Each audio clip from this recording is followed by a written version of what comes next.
जमहूरियत के जनाजे की इमामत करने वाला बनी गाला में है।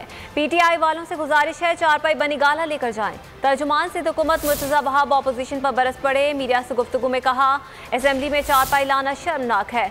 हद तो ये है कि अपोजिशन लीडर चारपाई लाने वाले की वीडियो बना रहे थे। अपोजिशन ने कट मोशन के लिए भेजा था वीडियो बनाने के लिए। उनका कहना था कि सिंध असेंबली में आज कंटेनर की सियासत करने की कोशिश की गई। मौसम गर्मा में गैस की किल्लत हुकूमत की नाअहली है। MQM गैस इशू पर खड़ी होती लेकिन खामोश रही।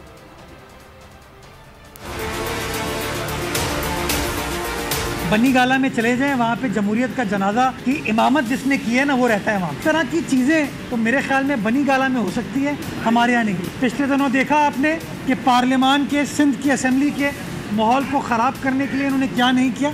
और आज मुझे दुख होता है कि वही कंटेनर की सियासत आज ये सिंध असेंबली में करने की कोशिश कि कोई चारपाई लेके असेंबली में दाखिल होने की कोशिश कर रहा है और वो अपोजिशन लीडर कैमरा लेके वीडियो बना रहे हैं उसकी। कि सिंध की आवाम को सोचना चाहिए, क्या उन्होंने अपोजिशन लीडर को फिल्म बनाने के लिए, तस्वीर खींचने के लिए भेजा था या बजट इजलास में कट मोशन पेश करने के लिए भेजा था। इनके दौरे हुकूमत में पाकिस्तान की तारीख में पहली बार गैस का बहरान गर्मियों में स्टार्ट हो गया और जब जून में ये हमारे साथ ये करें तो अल्लाह खैर करे दिसंबर जनवरी में ये क्या करेंगे। लेकिन चूंकि ये लोग इलेक्टेड नहीं सिलेक्टेड हैं तो इसलिए सिंध की आवाम के मसाइल को उजागर करने में ये फेल हो गया।